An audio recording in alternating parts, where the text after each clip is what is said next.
మంచిది. దేవుని వాక్యం విందాం. పరిశుద్ధ గ్రంథములో మనము గమనించినట్లయితే అనేక సమయాల్లో అనేక సందర్భాలలో ఎన్నెన్నో విధాలుగా మనం ప్రార్థన చేస్తూ ఉంటాం. ఆయా సందర్భాల్లో కన్నీళ్లు గార్చి ప్రార్థించే వాళ్ళు కొందరైతే, దేవుని సన్నిధిలో ఉపవాసం ఉండి ప్రార్థన చేసేవాళ్ళు మరికొందరు. జాగ్రత్తగా వినాలి. కష్టం వచ్చినప్పుడు ప్రార్థించే వాళ్ళు కొంతమంది ఉన్నారు. బాధలు, సమస్యలు, ఇబ్బందులు కలిగినప్పుడు, ఏదైనా బలహీనత వారి జీవితంలో ఎదురైనప్పుడు దాన్ని బట్టి దేవునికి ప్రార్థించే వాళ్ళు ఇంకొంతమంది ఉన్నారు. అయితే కొందరు ప్రార్థన చేస్తారు, విచిత్రమైనటువంటి ప్రార్థనలు. ఎలాగా అంటే మంచం మీద పడుకొని ప్రార్థన చేస్తారు, మంచంలో కూర్చొని ప్రార్థన చేస్తారు, సతికిలబడి కొంతమంది ప్రార్థన చేస్తారు, తల భూమి కానిచ్చి తల కింద మోపి ప్రార్థన చేసేవాళ్ళు కొందరు ఉంటారు. అయితే ఈ ప్రార్థనకు జవాబు వస్తుందయా అని ఒకవేళ అడిగితే దానికి ఆన్సర్ చెప్పడానికి కాస్త ఆలోచన చేయొచ్చు. ఎందుకు దేవుడు అలాంటి వారి ప్రార్థన ఆలకిస్తారా? కొంతమంది కాలు మీద కాలు వేసుకొని ప్రార్థన చేసేవారు కూడా ఉన్నారు. పడుకొని మంచంలో పడుకొని ప్రార్థన చేసేవాళ్ళు ఉన్నారు. ఈ ప్రార్థన దేవుడు వింటాడా? ఒకవేళ దానికి మనం సమాధానం చెప్పలేకపోవచ్చు. కానీ ఏది ఏమైనప్పటికీ కూడా ఒక ప్రార్థనకు మాత్రం బైబిల్లో ప్రాముఖ్యత ఉంది. ఒక ప్రార్థనకు మాత్రము ఖచ్చితంగా జవాబు వస్తుంది. అదే మోకాళ్ళ ప్రార్థన. ఏ ప్రార్థన? అందరూ చెప్పాలి, నోరు తెలిసి. ఏ ప్రార్థన? మోకాళ్ళేసి ప్రార్థన చేయటం. అయ్యా మా మోకాళ్ళు బాగలేవయ్యా, వంగట్లేదయ్యా, మోకాళ్ళలో బిల్లలు కట్టాయి, చిప్ప కట్టాయి, నరాల్లో గుజ్జు లేదు, మా మోకాళ్ళు సహకరించట్లేదు అని చెప్తా ఉంటారు కొంతమంది. మోకరించలేకపోతున్నాము. ముసలోళ్ళు అయితే మోకరించలేదు. ఎందుకంటే వాళ్ళ పరిస్థితి, వాళ్ళ బాధ మనకు తెలుసు. వంగలేరు, కూర్చోలేరు, నిలబడలేరు, నడవలేరు. ఒక ఆయన దగ్గరికి వెళ్తే, అయ్యా మోకాళ్ళు రెండు నొప్పులు చేస్తా ఉన్నాయి, ఎన్నో ఆయింట్మెంట్ వాడినాను, ఎన్నో మందులు వాడాను, మోకాళ్ళ నొప్పి మాత్రం తగ్గట్లేదు, ప్రార్థనకు రావచ్చు కదయ్యా అని అడిగితే సమాధానం చెప్పాడు. మరి అలాంటి వారిని ఏం చేయాలా? ఏం చేయాలండి? నేను అన్నాను, పర్లేదయ్యా ప్రార్థన చేసుకోండి, మోకాళ్ళ మీద చేయబెట్టి, ప్రభా నేను మందిరానికి వెళ్ళాలి, ప్రార్థనకి వెళ్ళాలి, నాకు స్వస్థత దయచేయి, నాకు ఆరోగ్యం అనుగ్రహించు, నాకు ఆరోగ్యం అనుగ్రహించు, నన్ను స్వస్థపరచు అని దేవుని సన్నిధిలో కనుక నువ్వు ప్రార్థన చేస్తే తప్పక దేవుడు నీ ప్రార్థన ఆలకిస్తాడు, దేవుడు నీకు జవాబిస్తాడు అని చెప్పి నేను చెప్పడం జరిగింది. అప్పుడు వాళ్ళు అనుకున్నారు, సరేనయ్యా అని ప్రార్థన చేసి దేవుని సన్నిధిలో వాళ్ళు అడిగినప్పుడు దేవుడు కూడా వారిని జ్ఞాపకం చేసుకొని మంచి ఆరోగ్యం ఇచ్చాడు.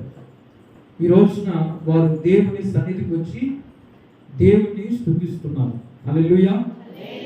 ఎందుకు ఈ మాట చెబుతున్నానంటే, ఖచ్చితంగా దేవుడు ప్రార్థన ఆలకించి జవాబు అనుగ్రహించడానికి ఆయన వెనుకాడే దేవుడు కాదు, సహాయం చేస్తాడు. ఒక గొప్ప దైవజనుడు, ప్రపంచ ప్రఖ్యాతిగాంచినటువంటి గొప్ప దైవజనుడు, ఈ రోజున మన చేతుల్లో ఉన్న బైబిల్ని మనం పట్టుకోవడానికి, దాన్ని చదువుకోవడానికి, దాన్ని చూడడానికి, అది ముద్రించడానికి,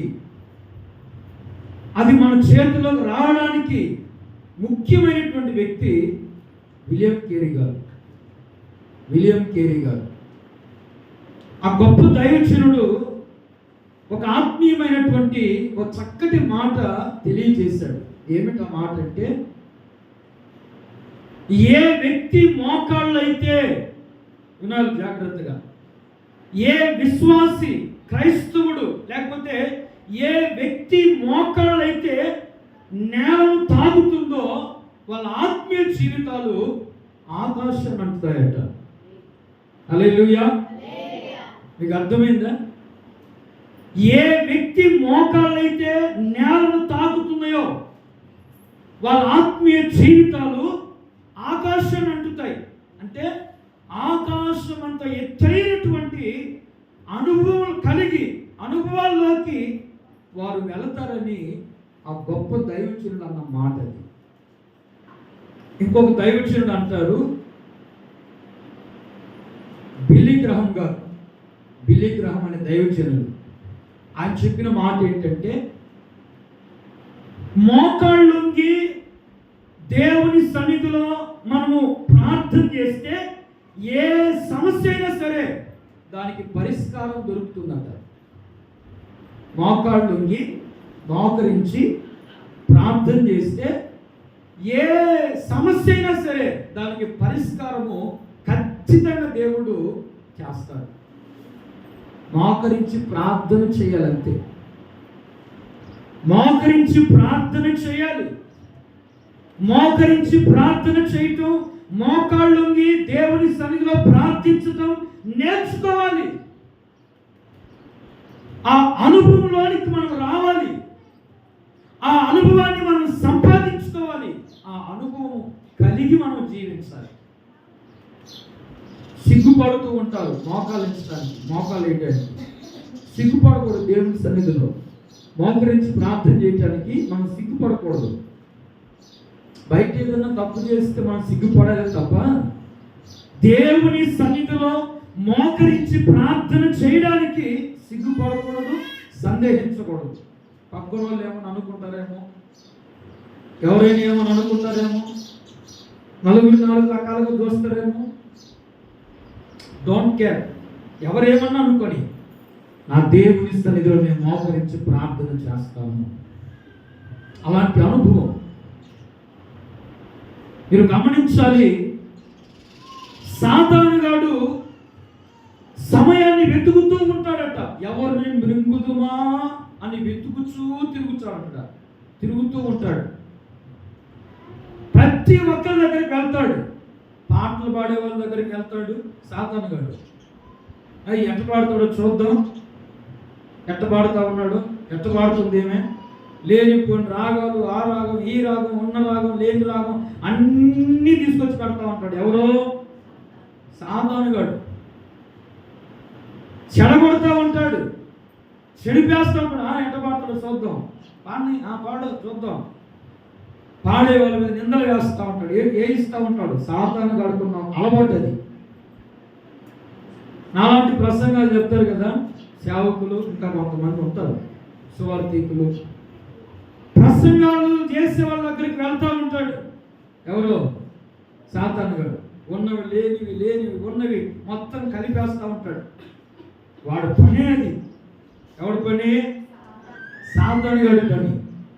అయితే ప్రార్థన చేస్తారే, మోకాళ్ళు వేసి ప్రార్థన చేస్తారే, వాడి దగ్గరికి వెళ్ళడానికి సాతానుగాడికి వెన్నులో భయం పుట్టింది. అంతే. గజ మునిగిపోతాడు. వామ్మో, వీళ్ళు మోకరించారా నాయన, వీళ్ళు మోకాళ్ళు వేస్తే ఇక అంచనా పని అయిపోతుంది, నా తల చితకు నొక్కేస్తారు. వాళ్ళ జోలికి మాత్రం పోకూడదు. ఎవరి జోలికి? మోకాళ్ళు వేసి ప్రార్థన చేసే వాళ్ళ జోలికి మాత్రం రాడు, దగ్గర కూడా రాడు. ఏ కుటుంబంలో అయితే, ఏ వ్యక్తి అయితే మోకాళ్ళు వేసి ప్రార్థన చేస్తాడో, మోకాళ్ళ అనుభవం కలిగి ఉంటాడో, ఎవరైతే అలాంటి అనుభవం కలిగి ప్రార్థించే ప్రార్థన జీవితం కలిగి ఉంటాడో వాళ్ళ దరిదాపులకు కూడా రాడు. ఎవరు? సాతానుగాడు. అందుకే బైబిల్లో ఒక మాట రాయబడు. కీర్తనకారుడు దావీదు గారు అంటారు, 34వ కీర్తన 34వ కీర్తన 6వ వచనంలో రాయబడిన మాట మనం చూస్తే చాలా శ్రేష్టమైన మాట తెలియజేస్తాడు అక్కడ. ఈ దీనుడు మొర్రపెట్టగా యెహోవా ఆలకించెను, అతని శ్రమలన్నిటిలో నుండి అతన్ని రక్షించెను. ఈ దీనుడు మొర్రపెట్టగా యెహోవా ఏం చేస్తాడంట? ఆలకించును. దీనుడు మొర్రపెట్టగా అంటే దీనుడు అంటే ఎవరు? తగ్గింపు కలిగినటువంటి వారు, వినయము, విధేయత, లోబడే మనస్తత్వం, లోబడే తత్వం కలిగి, విధేయత కలిగి ఎవరైతే తగ్గింపు జీవితం కలిగి ఉంటారో వాళ్ళందరినీ కూడా దీనులతో పోలుస్తారు. దీనత్వం, వాళ్ళ స్థితిని చూసుకోరు, హోదాను చూసుకోరు. గర్విస్తుంటారు, కొంతమంది గర్విస్తూ ఉంటారు. నేనేంటి, నా స్టేటస్ ఏంటి, నా స్థితి ఏంటి, నా హోదా ఏంటి, నలుగురిలో నా పలుకుబడి ఏంటి, నేను అది, నేను ఇది, నేను అంతా, నేను ఇంత అని చెప్పుకుంటూ ఉంటారు. అర్థమవుతుందండి? దేవుని విషయంలో నువ్వు అంతా, నువ్వు ఇంత, నువ్వు అది, నువ్వు ఇది, ఇవన్నీ ఏమి పనికిరావు. ఎవరైతే తను తాను తగ్గించుకుంటారో, హల్లెలూయా, తగ్గింపు స్వభావం, దీనత్వం, వినయము, విధేయత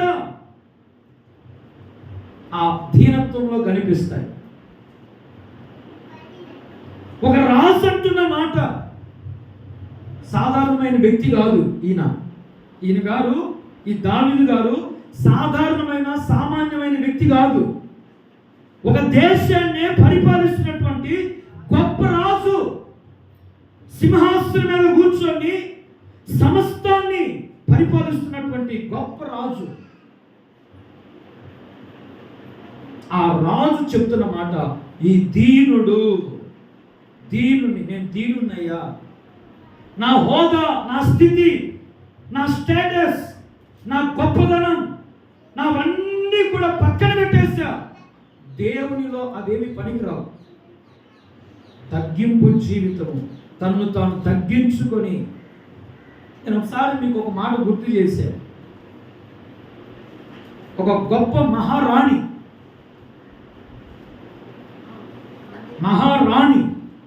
దేశాన్ని పరిపాలిస్తున్నటువంటి రాణి. ఆ రాణి గారు రథం మీద వచ్చారు దేవుని మందిరానికి. రథం మీద వచ్చి రథం దిగి ఆమెతో కొంతమంది సైనికులు వచ్చారు, అంటే బాడీ గార్డ్స్ సైనికులు వచ్చారు. వచ్చిన తర్వాత ఆమెతో కూడా వస్తున్నారు. ఎక్కడికి వచ్చేది మీరు? గేట్ బయట వరకే. నా అధికారము కానీ, నా హోదా కానీ, నా పలుకుబడి కానీ ఏదైనా నా గేట్ బయట వరకే. అంటే దేవుని మందిర గేటు బయట వరకే. అవి దేవుని మందిరంలో ఏమీ పనికిరావు. నేరుగా వచ్చింది. ఏమండి, అక్కడ చాలా చాలా మంచి మంచి వాటిని ఏమంటారంటే కూర్చోడానికి, లేకపోతే అక్కడ ఉండడానికి, నివసించడానికి ఎన్నో ఎన్నో వసతులు ఉన్నాయి.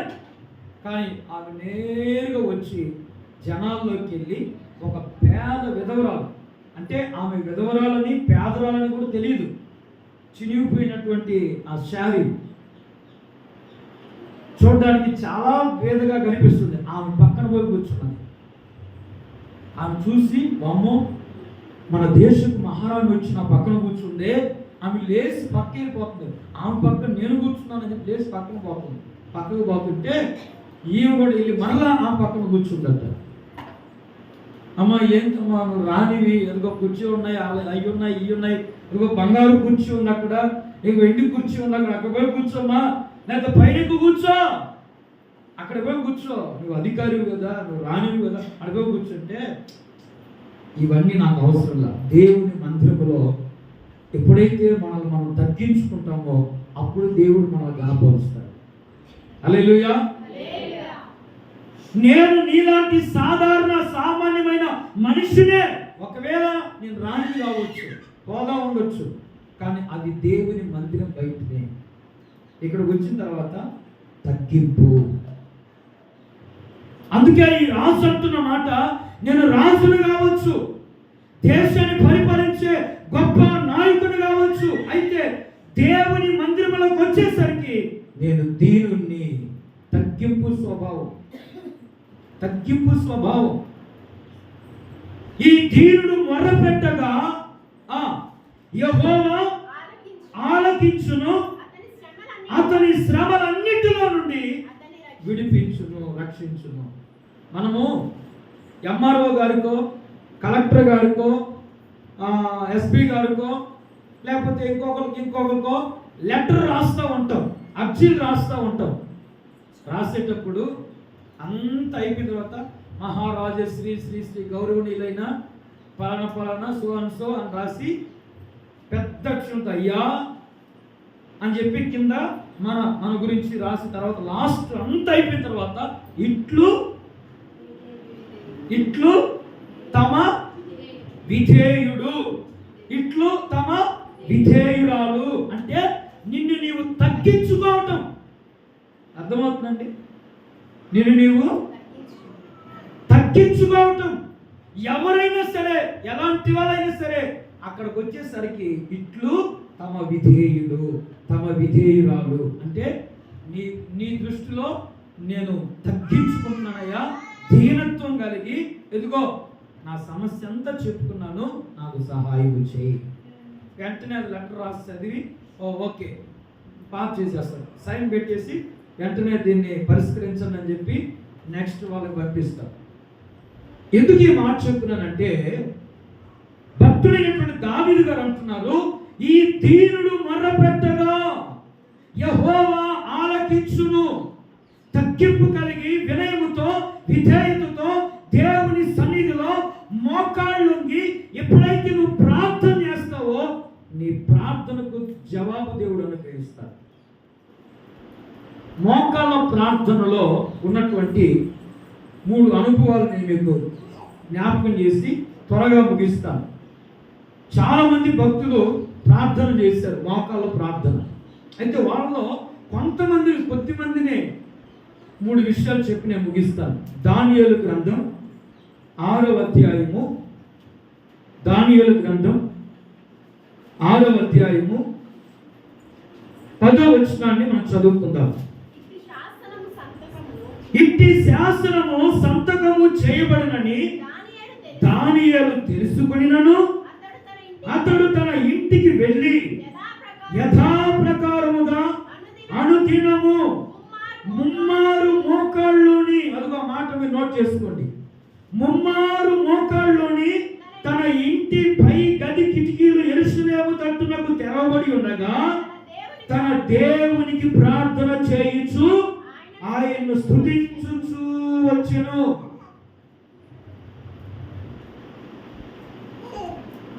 ప్రియమైన దేవుని బిడ్డలారా, బబులోను సామ్రాజ్యములో దేశాన్ని పరిపాలిస్తున్నటువంటి అహష్వేరోషు రాజు, దర్యావేషు రాజు పరిపాలన చేస్తున్నాడు.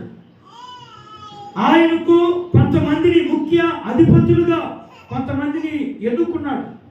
ఎందుకంటే అక్కడున్న ఖజానాలు, అక్కడ ఉన్నటువంటి ఆస్తిపాస్తులు అన్నీ కూడా లెక్కలు సరి చూడగలిగినటువంటి మంచి జ్ఞానవంతులను, మంచి జ్ఞానము కలిగినటువంటి వారిని కొంతమందిని ఎన్నుకున్నాడు. వాళ్ళలో కొంతమందిని ముఖ్యంగా ప్రత్యేకంగా అందరికంటే ముఖ్యంగా ముగ్గురిని ఎన్నుకొని వాళ్ళ మీద అధికారిగా నియమించాడు. అయితే అందులో శ్రేష్టమైన వ్యక్తి దానియేలు. ఆ ముగ్గురులో ప్రధానమైన వ్యక్తి దానియేలు. ఎందుకంటే అతడు దైవ ఆత్మ కలిగినటువంటి వాడు, దైవాత్మ కలిగిన వాడు. ఏ లోపము లేదు అతనిలో, ఎలాంటి మచ్చ లేదు, ఎలాంటి వ్యర్థమైనటువంటి పనులు చేసే వ్యక్తి కాదు. రాజుకు ఘనత కీర్తి తెచ్చేవాడే తప్ప ఏనాడు రాజుకు అవమానం తెచ్చిపెట్టేవాడు కాదు దానియేలు. అతను క్షుణ్ణంగా భూతత్వం పెట్టి పరీక్షించి చూసినా ఏ ఒక్క లోపం కూడా కనిపెట్టలేరు, ఎవరు దొరకదు. అసలు లోపానికి స్థానం ఇచ్చేవాడు కాదు దానియేలు. అంత పర్ఫెక్ట్గా ఉండేవాడు. అతను ఒక ఉద్యోగం చేస్తే, ఒక పని చేస్తే ఆ పనిలో నమ్మకం, యథార్థత, అప్పగించినటువంటి పనిలో బాధ్యత కలిగి నిర్వర్తించేవాడే తప్ప అపనమ్మకముతో, అర్థమవుతుందండి, అతడు ఏదో వ్యర్థంగా సాధారణంగా సామాన్యంగా పట్టించుకునేవాడు కాదు. ఖచ్చితంగా దాన్ని నెరవేర్చేవాడు తప్ప ఇక వేరే ఉద్దేశం అతను లేదు. అయితే రాజు ఎప్పుడు దానియేలు గణపరుస్తూ ఉంటాడు. రాజు ఎప్పుడు దానియేలు గణపరుస్తూ ఉంటే పక్కన వాళ్ళకి ఇష్టం ఉండేది కాదు. ఎలాగైనా సరే దానియేలుని రాజు చేత అవమానించాలి, నిందలు వేయాలి, మోపాలి, నిందలు వేయించాలి, దానియేలుని ఎలాగైనా సరే సిగ్గుపరచాలి, అవమానపరచాలి, బాధ పెట్టాలని పలు రకాలుగా ప్రయత్నం చేసేవాళ్ళంట. ఎన్ని రకాలుగా ఆలోచన చేసి ప్రయత్నం చేసినా దానియేలులో ఏ ఒక్క లోపం కనుగొనలేకపోయారు. ఒకరోజు అందరూ కట్టగట్టుకొని కూడుకొని ఒక ప్లాన్ చేసుకున్నారంట. దానియేలు దేవుని విషయంలో తప్ప, అతను ఆరాధించే దేవుని విషయంలో తప్ప ఇక ఏ విషయంలో కూడా అతడు పర్ఫెక్ట్గా ఉంటాడు. కాబట్టి ఖచ్చితంగా అతను ప్రార్థన చేస్తాడు. ఇతను ఏదో ఒకటి చేయాలని చెప్పి రాజు దగ్గరికి వెళ్ళి ఒక చట్టాన్ని తీసుకొచ్చారు. అందరూ కలిసి సంతోషంగా సంబరంగా వెళ్ళారంట. బైబిల్లో రాయబడిన మాట ఎక్కడది? చదవండి ఆ మాట. 6వ అధ్యాయము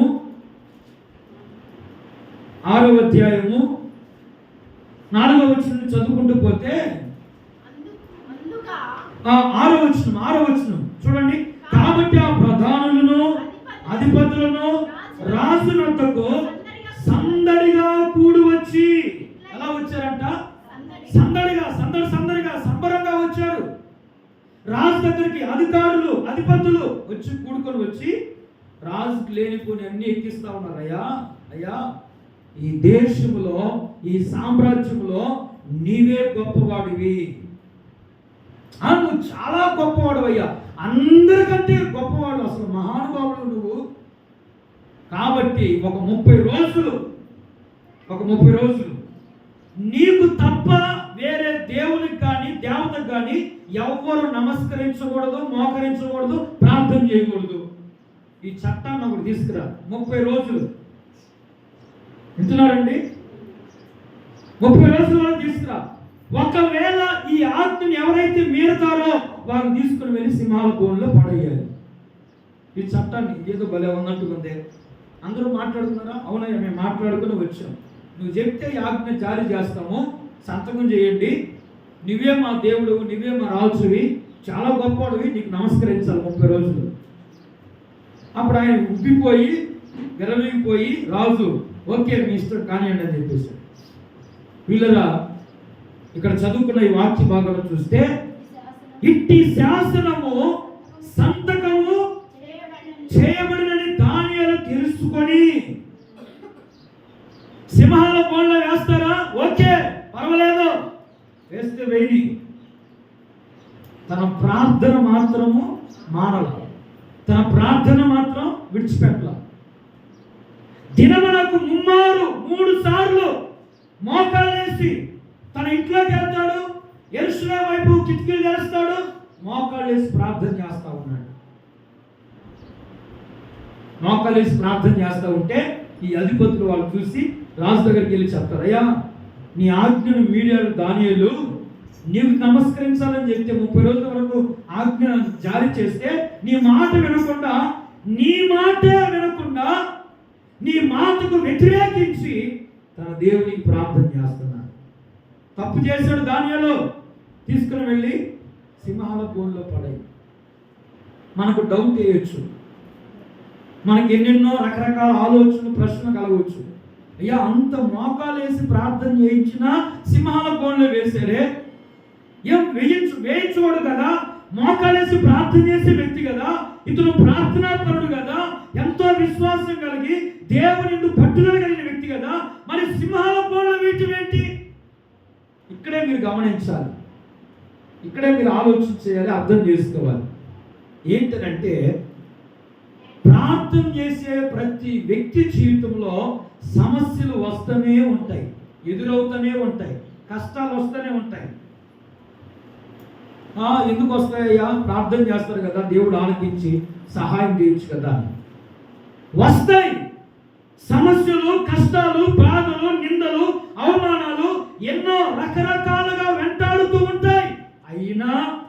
అయినప్పటికీ సమస్యలను విడిపించేవాడే మనం ఆరాధించే మన ప్రభుని యేసుక్రీస్తు. హల్లెలూయా, గట్టిగా చెప్తాం హల్లెలూయా.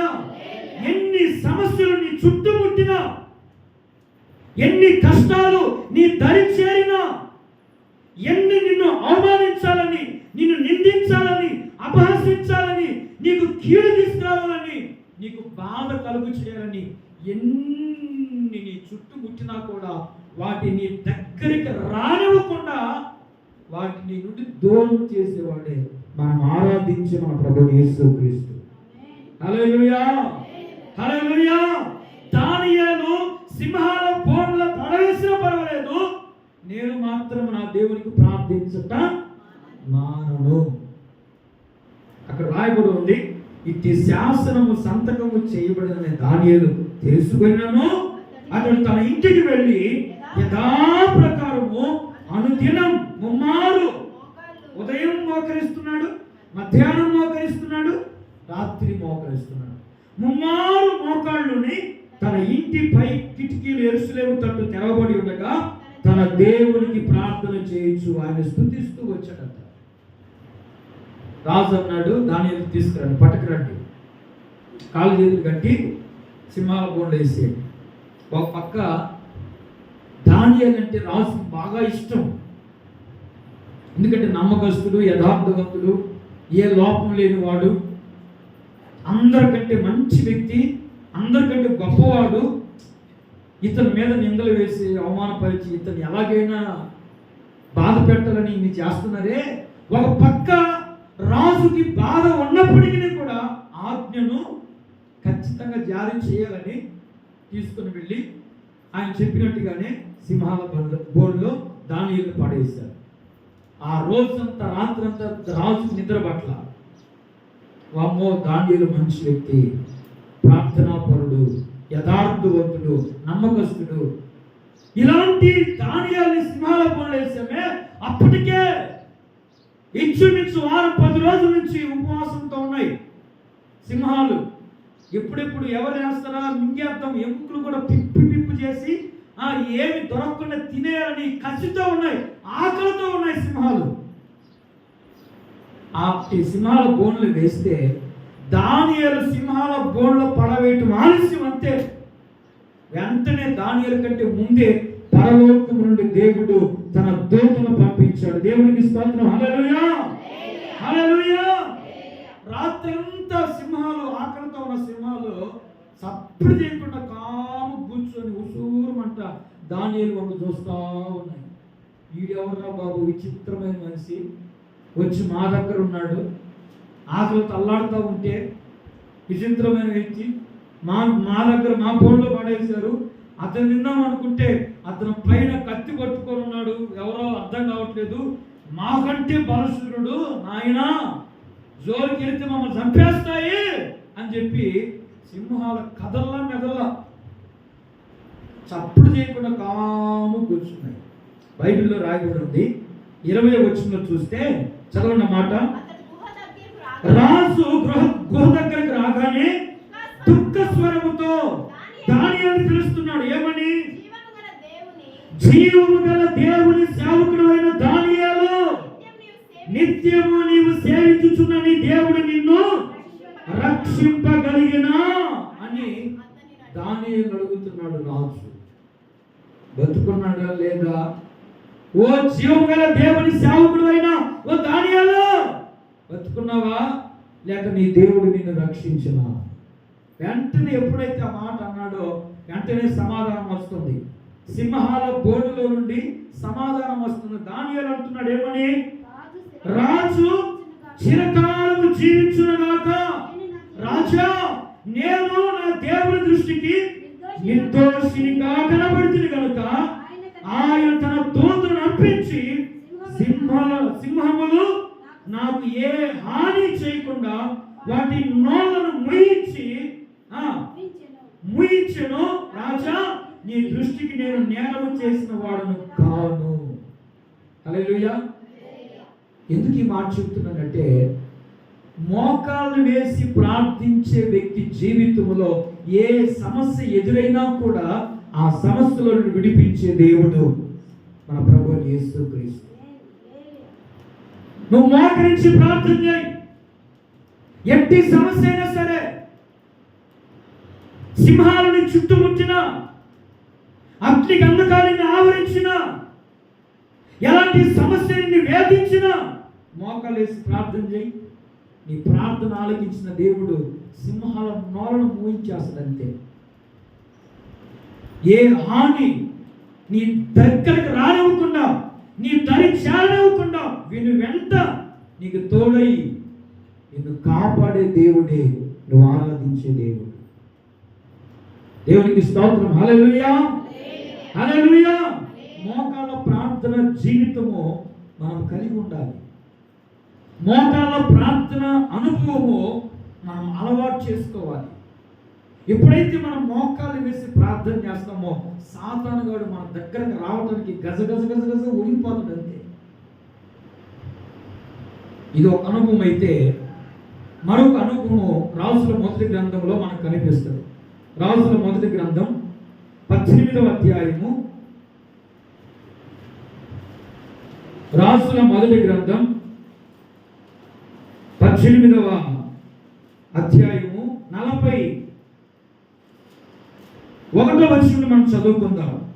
పిమ్మటి ఏలియా విస్తారమైన వర్షము వచ్చినట్లుగా ధ్వని పుట్టించున్నది, నీవు పోయి భోజనము చేయమని అహాబుతో చెప్పగా అహాబు భోజనము చేయబోయెను.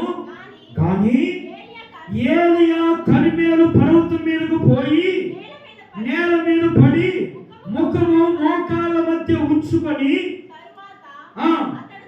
అతడు తన దాసుని పిలిచి, నువ్వు పైకి పోయి సముద్రం వైపు చూడగా వాడు మెర ఎక్కి పార చూసి ఏమీ కనబడలేదని చెప్పగా, ఏలియా దైవజనుడు అంటున్నాడు, అప్పటికే 3.5 సంవత్సరం అయింది భూమి మీద వర్షం పడలా. అంతకు ముందు ఎన్నో అద్భుతాలు అక్కడ చేశాడు. సారేపాతు విధవరాల దగ్గర దేవుడు వెళ్ళమన్నప్పుడు నిన్ను పోషిస్తాను అక్కడికి వెళ్ళంటే, సారేపాతు విధవరాల దగ్గర కొంచెం నూనె ఉంటే అక్కడికి వెళ్ళి దేవుడు చెప్పాడమ్మా, భయపడొద్దు, నీకేం తక్కువ కాదు, ఒక అప్పం తీసుకురమ్మని చెప్పినప్పుడు అక్కడ దేవుడు అద్భుతం చేశాడు. దానికి ముందుగా కెరూతు వాగు దగ్గరికి వెళ్ళు, నేను నిన్ను పోషిస్తానంటే దేవుడు చెప్పిన విధంగా వెళ్ళాడు. కెరూతు వాగు నీళ్లు ఇస్తుంది, కాకులతో ఆహారం తీసుకొచ్చి ఏలియాను పోషించాడు. ఆ తర్వాత బయలు ప్రవక్తలు 2 తలంపుల మధ్య ఉన్నారు. బయలు ప్రవక్తల మధ్య పరలోకము నుండి జీవం కలిగిన దేవుని యొక్క అగ్నిని వాళ్ళు చూస్తుండగానే పరలోకం నుండి ఏలియా అగ్నిని దించాడు.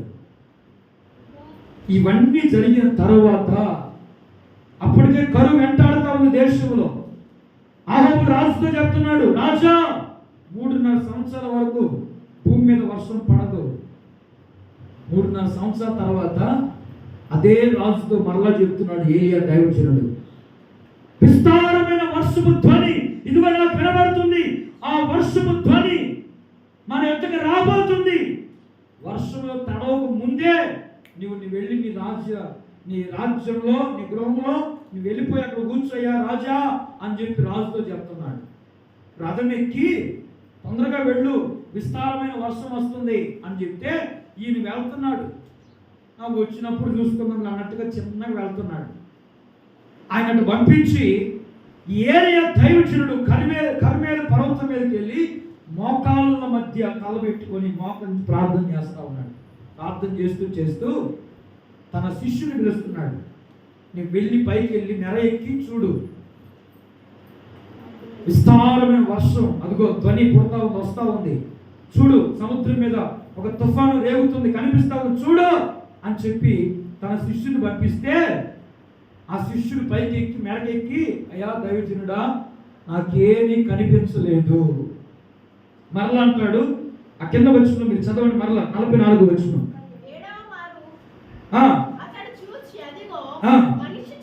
43వ వచనంలో చూస్తే 43వ వచనంలో తర్వాత అతడు తన దాసుని పిలిపించి నువ్వు పైకి పోయి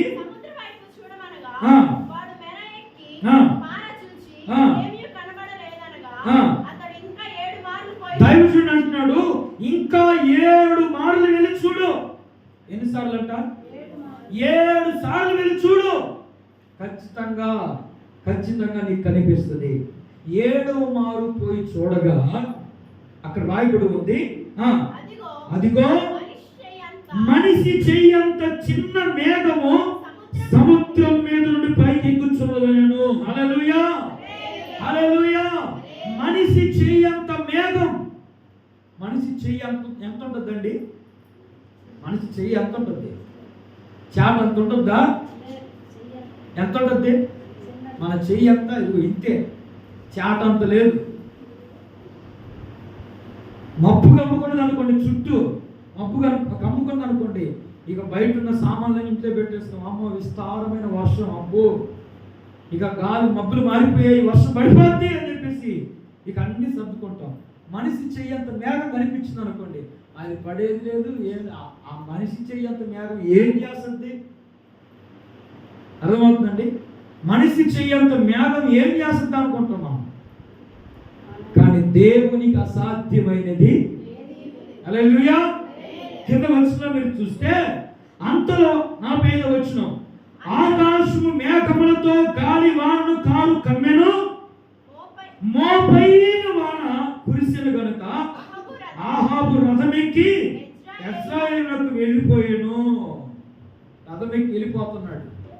అతను వెళ్ళక ముందే ఈ దైవజనుడు అతని కంటే ముందు యెజ్రెయేలుకి వెళ్ళిపోయాడు, వర్షంలో తడవకుండా.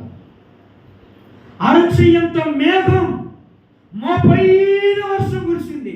ఇప్పుడు దైవజన ఏలియా గారు మోకాళ్ళు వేసి ప్రార్థన చేసింది. మూయబడిన తలుపులను దేవుడు తెరిచాడు. ఆకాశపు తలుపుల్ని దేవుడు తెరిచాడు. మన జీవితంలో ఒకవేళ ఇది నా వల్ల కాదు, ఇది జరగదు, నా జీవితం ఇది నెరవేర్చబడదు, ఇది అసాధ్యం అని ఒకవేళ నువ్వు అనుకోవచ్చు. కానీ దేవునికి సమస్తము సాధ్యము. నీ జీవితంలో ఎదురవుతున్న ప్రతి పరిస్థితులన్నిటినీ కూడా తారుమారు చేయగలిగిన దేవుడే మనం ఆరాధించే దేవుడు. ఆయనే ప్రభు అయిన యేసు క్రీస్తు. హల్లెలూయా, హల్లెలూయా. అరచేయంత మనిషి అరచేయంత మేఘము, మోపైన వర్షం.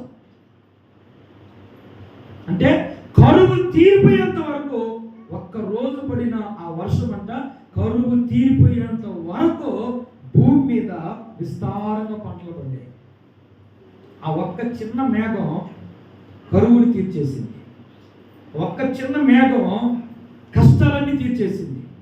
ఒక్క చిన్న మేఘం ప్రతి మనిషి పరిస్థితులన్నీ కూడా మార్చేసింది. దేవునికి అసాధ్యం అనేది ఏది లేదు. మోకాళ్ళు వేసి ప్రార్థన చేయటం మనం నేర్చుకోవాలి. ఒక్క మాట చెప్పి ముగిస్తాను. లూకాసు సువార్త 22వ అధ్యాయం 41వ వచనంలో చూస్తే యేసు క్రీస్తుని గురించి మనం చదువుతాం. అక్కడ యేసు క్రీస్తు ప్రభువుని గురించి అక్కడ రాయబడి ఉంది.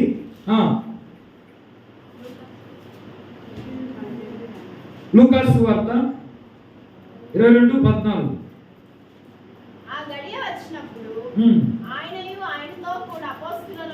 22వ అధ్యాయము 41వ వచనం. వారి యొద్ద నుండి రాతివేత దూరము వెళ్ళి మోకాళ్ళుండి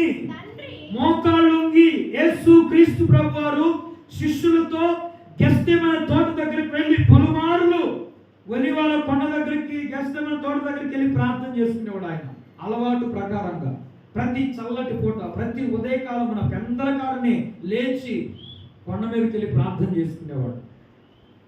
శిష్యులు వెంట పెట్టుకొని గెత్సేమనే తోటలోకి వెళ్తున్నాడు ఆయన. వాళ్ళు అక్కడ ఉండమని చెప్పి, మీరు ఇక్కడే ఉండని చెప్పి అలాంటి దూరాన్ని వెళ్ళి, రాత్రివేత దూరాన్ని వెళ్ళి మోకాళ్ళు వంగి ప్రార్థన చేస్తున్నాడు. మనం అనుకోవచ్చు దేవునికి ఎందుకు ప్రార్థన? ఆయన సర్వాంతర్యామి కదా, సమస్తము సృష్టించిన సృష్టికర్త కదా, సమస్తం ఎరిగిన దేవుడు కదా, మరి ఆయనకి ఎందుకు ప్రార్థన అని మనం అనుకోవచ్చు.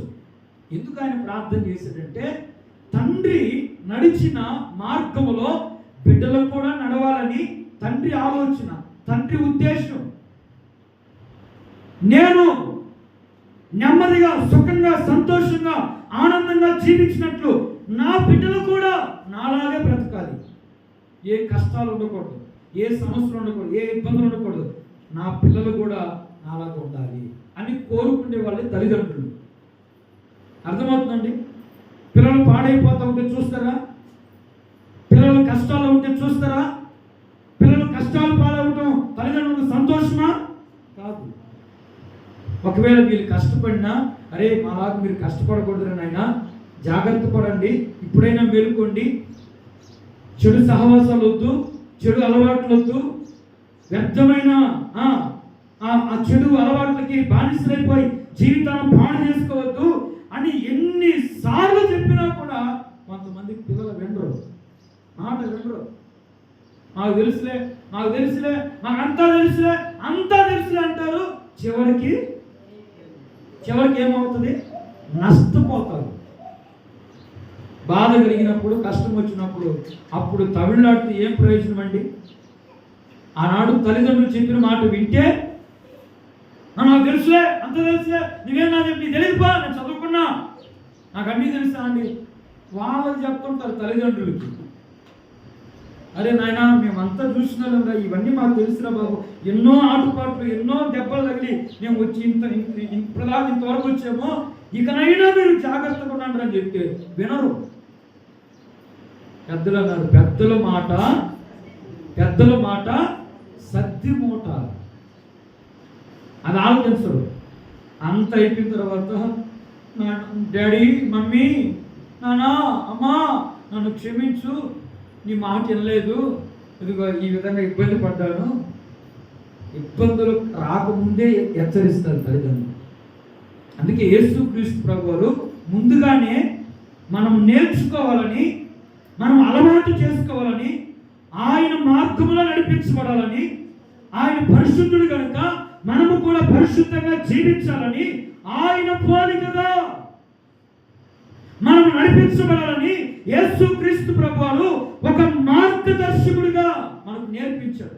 నేను మోకాళ్ళు వేసాను, మీరు కూడా మోకాళ్ళు వేయండి, ప్రార్థన చేయండి, మోకాళ్ళు వేసి ప్రార్థన చేయండి. యేసుక్రీస్తు ప్రభువారు మోకాళ్ళు వేసి ప్రార్థన చేయటం వలనే సాతాను గారు తలను చితక తొక్కగలిగాడు. అంటే లేకపోతే చితక తొక్కలేడయ్యా అంటారేమో. మనకు నేర్పించడానికి ఆయనకు అసాధ్యమైనది ఏది లేదు. ఒక మాట చెప్తే చాలు, సమస్తము ఆయన ఏదైనా చేయగలడు. కానీ మనము నేర్చుకోవాలని, సాతాను తల చితకు తొక్కాలి అంటే యేసుక్రీస్తు ప్రభువారు ఎలాగైతే మోకాళ్ళేసి ప్రార్థన చేశాడో అలాగ మనము కూడా మోకాళ్ళేసి ప్రార్థన చేస్తే సాతాను గాడు కోటలన్నీ కోల్చగలము. హల్లెలూయా, హల్లెలూయా. అట్టి అనుభవం మీరు కలిగి ఉండాలని, మనము కలిగి ఉండాలని యేసుక్రీస్తు ప్రభువారు మనకు నేర్పించారు. కాబట్టి ప్రియమైన దేవుని బిడ్డలారా, మన జీవితాలలో అనేక విధాలుగా, ఎన్నెన్నో విధాలుగా ప్రార్థన చేసి ఉండొచ్చు, కానీ మోకాల ప్రార్థన జీవితము చాలా అవసరం. మోకాల ప్రార్థన జీవితం నీ సమస్యలను విడిపిస్తుంది, నీ కన్నీటిని తొలగిస్తుంది, నీ బాధలన్నింటిలో నీకు విడుదల కలుగు చేస్తుంది. అట్టి మోకాల ప్రార్థన జీవితము కలిగి ఉండుము గాక. మోకాల ప్రార్థన జీవితాన్ని దేవుడు మనకు నేర్పించును గాక. అలవాటు చేసుకొని అట్టి ప్రార్థన పరులుగా మనము నిలబడుదుము గాక. మోకరించండి, ప్రార్థన చేసుకుందాం. కళ్ళు వంచండి, ప్రార్థన చేసుకుందాం.